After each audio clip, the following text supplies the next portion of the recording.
Nah, kali ini kita akan membahas tentang pengembangan instrumen dengan submateri yaitu yang pertama prosedur pengembangan instrumen tes, yang kedua ada aturan dan prinsip-prinsip pengembangan instrumen, dan yang ketiga ada kaidah pengembangan instrumen tes. Nah, untuk yang pertama ada prosedur pengembangan instrumen tes. Penyusunan prosedur pengembangan tes ini dimaksudkan agar didapatkan tes yang sesuai dengan apa yang akan diukur, sehingga kompetensi atau kemampuan yang diukur tercermin dalam hasil yang diperoleh. Nah, prosedur pengembangan tes ini disusun untuk memudahkan para pemangku kepentingan tes seperti guru dan dosen dalam menyusun tes dan menyusun tes-tes lainnya. Nah, secara umum ada beberapa tahapan dalam mengkonstruksi tes, terutama tes hasil belajar maupun tes kinerja. Yaitu yang pertama ada menetapkan tujuan tes. Diadakannya sebuah tes pada dasarnya memiliki tujuan yang akan dicapai. Tujuan tersebut dapat berupa pemetaan, keperluan seleksi, kelulusan, diagnostik, melihat potensi, pemacu motivasi maupun perbaikan dalam pembelajaran. Nah, dalam menentukan tujuan tes, hendaknya diperhatikan tentang kesesuaian antara tujuan khusus tes dengan tujuan umum dari sebuah program, yaitu program pembelajaran, pelatihan, maupun seleksi. Nah, tujuan ini akan dicapai akan sangat erat kaitannya dengan tes yang diadakan, sehingga semaksimal mungkin butir tes dan tes yang digunakan mencerminkan pencapaiannya. Yang kedua ada analisis kurikulum yang akan dicapai. Analisis kurikulum yang akan dicapai pada dasarnya bertujuan untuk menentukan bobot dari suatu kompetensi dasar yang akan dijadikan dasar dalam menentukan jumlah item atau butir tes untuk tiap kompetensi dasar, butir objektif atau bentuk uraian dalam membuat kisi-kisi tes. Yang ketiga ada analisis buku, modul ataupun sumber belajar lainnya. Nah, analisis buku pembelajaran atau sumber belajar lainnya ini pada dasarnya mempunyai tujuan yang sama dengan analisis kurikulum. Namun, dalam analisis buku ini lebih mengarah kepada bobot kompetensi dasar berdasarkan jumlah halaman materi yang termuat dalam buku atau sumber belajar lainnya. Nah, tes yang akan disusun ini diharapkan dapat mencakup seluruh materi yang akan diajarkan. Yang keempat ada menyusun kisi-kisi. Nah, penyusunan kisi-kisi digunakan untuk menentukan sampel tes yang baik dalam arti mencakup keseluruhan materi dan kompetensi dasar secara proporsional serta berkeadilan. Oleh karena itu, sebelum menyusun butir-butir tes, sebaiknya kisi-kisi dibuat terlebih dahulu sebagai pedoman dalam memuat jumlah butir yang akan dibuat untuk setiap bentuk butir, materi, tingkat kesukaran, serta untuk setiap aspek kemampuan yang hendak diukur. Yang kelima ada menentukan indikator atau tujuan pembelajaran. Nah, penulisan indikator harus sesuai dengan ketentuan yang ditetapkan. Indikator harus mencerminkan tingkah laku siswa. Oleh karena itu, harus dirumuskan secara operasional dan secara teknis menggunakan kata-kata kerja operasional. Yang selanjutnya ada menulis butir tes. Nah, langkah selanjutnya ini adalah menulis butir tes. Adapun beberapa petunjuk yang perlu diperhatikan dalam menulis butir tes antara lain, butir tes yang dimuat harus valid, artinya butir tes tersebut mampu mengukur ketercapaian tujuan pembelajaran yang telah ditetapkan. Yang kedua adalah butir tes harus dapat dikerjakan dengan menggunakan satu kemampuan spesifik tanpa dipengaruhi oleh kemampuan lain yang tidak relevan. Yang ketiga ada butir tes harus memiliki kunci jawaban yang benar.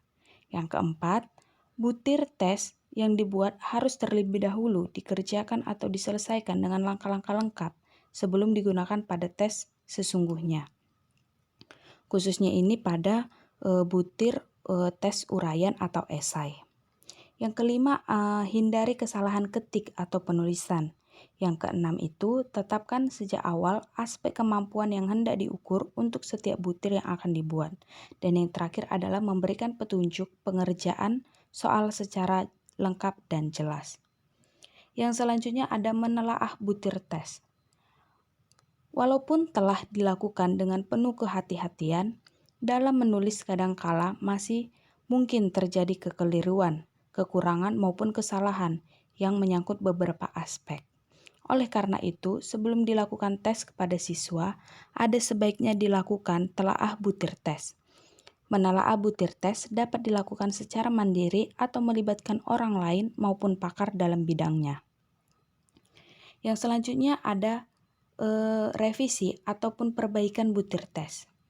Nah, setelah kita mengkaji mandiri ataupun melalui pakar, maka selanjutnya adalah merevisi atau memperbaiki konstruksi tes sesuai dengan masukan, arahan, dan perbaikan yang disarankan.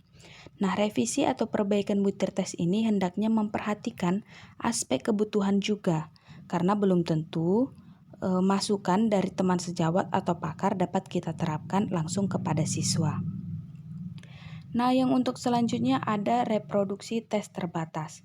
Maksudnya ini adalah setelah tes yang sudah melewati fase telaah dan revisi dapat diproduksi secara terbatas dengan tujuan diuji cobakan terlebih dahulu kepada sejumlah siswa dalam suatu kegiatan uji coba tes. Nah, yang uji coba tes ini dapat kita lakukan dengan menggunakan data empiris dengan memberikan kepada subjek tes yang selevel atau memiliki karakteristik yang sama dengan subjek yang sesungguhnya dikenai tes tersebut nantinya. Yang selanjutnya ada analisis butir tes. Nah, dalam analisis butir tes ini akan kita hasilnya itu akan kita coba terutama pada analisis butir tes yang meliputi validitas butir, reliabilitas, dan tingkat kesukaran maupun fungsi pengecoh. Dan yang terakhir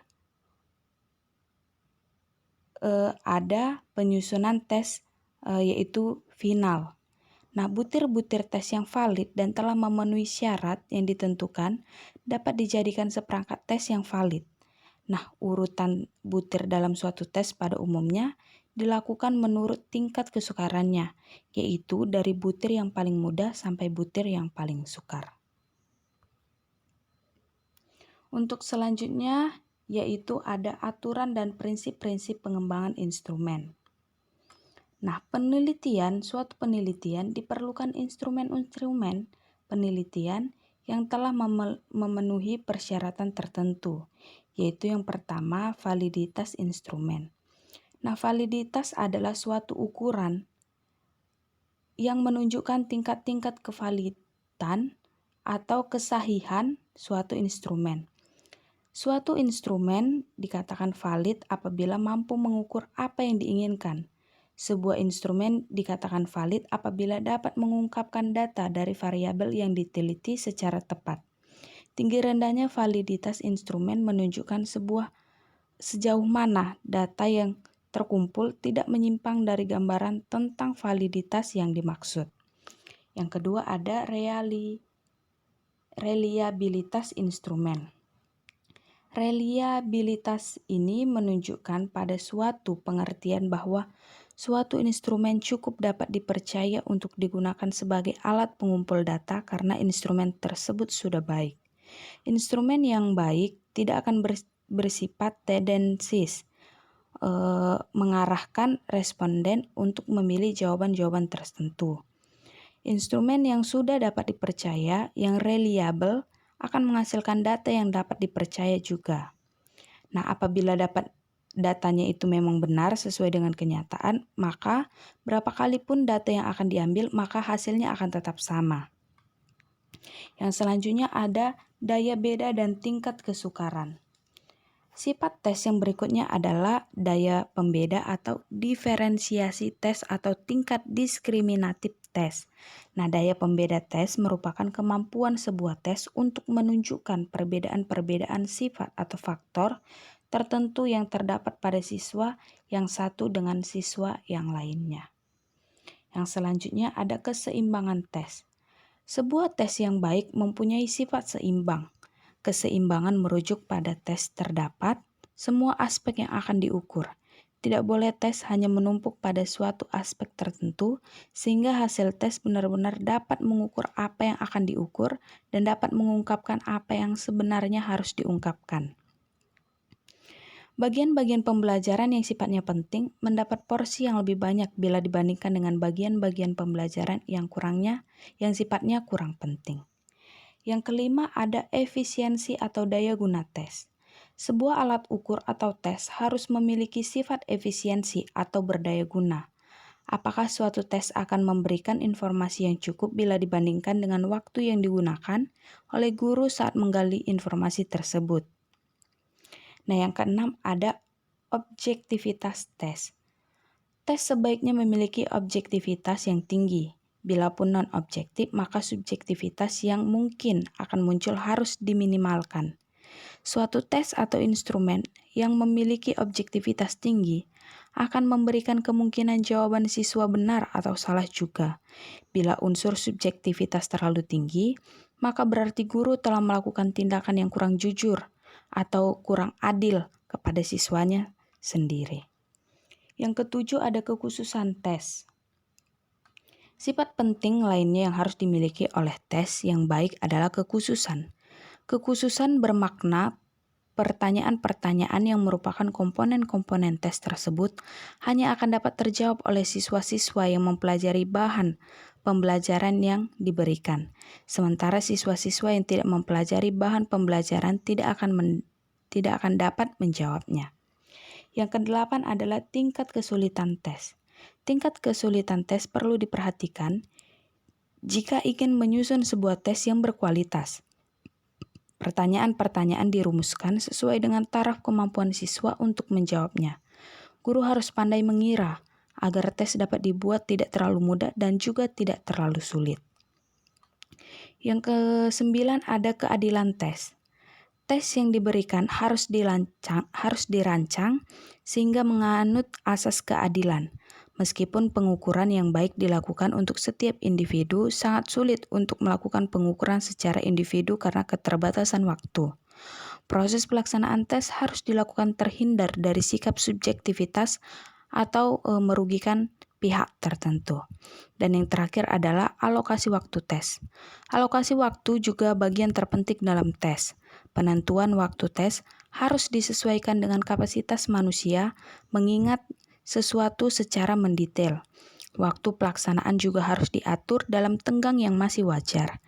Jika proses pemberian tes terlalu lama, maka ada kemungkinan daya beda dari instrumen akan berkurang, dan juga ada faktor eksternal seperti kemungkinan untuk mendapat inspirasi jawaban secara tidak wajar akan menjadi lebih besar. Dan submateri yang terakhir adalah kaidah pengembangan instrumen tes. Nah, dalam yang pertama yaitu adalah materi, maka soal harus sesuai dengan indikator, yaitu menuntut tes perbuatan, yaitu kinerja, hasil karya, atau penugasan. Yang kedua yaitu pertanyaan dan jawaban yang diharapkan harus sesuai. Yang ketiga adalah materi sesuai dengan kompetensi, yaitu urgensi, relevansi, kontinuitas, keterpakaian sehari-hari harus tinggi. Dan yang terakhir adalah isi materi yang ditanyakan sesuai dengan jenjang jenis sekolah atau tingkat kelas. Yang kedua itu ada konstruksi. Yang pertama menggunakan kata-kata tanya atau perintah yang menuntut jawaban perbuatan atau praktik. Yang kedua adanya petunjuk yang jelas tentang cara pengerjaan soal. Yang ketiga yaitu disusunnya pedoman penskoran, dan yang terakhir adalah tabel, gambar, grafik, peta, atau yang sejenisnya disajikan dengan jelas dan terbaca. Dan yang terakhir adalah bahasa atau budaya, yaitu rumusan kalimat soal komunikatif. Yang kedua, butir soal menggunakan bahasa Indonesia yang baku. Yang ketiga, tidak menggunakan kata atau ungkapan yang menimbulkan penafsiran ganda atau salah pengertian. Yang keempat adalah tidak menggunakan bahasa yang berlaku setempat atau tabu. Dan yang terakhir adalah rumusan soal tidak mengandung kata atau ungkapan yang dapat menyinggung perasaan peserta didik. Demikianlah yang bisa saya sampaikan mengenai pengembangan instrumen tes. Jika ada salah kata, saya ucapkan meminta maaf. Untuk selebihnya saya ucapkan terima kasih.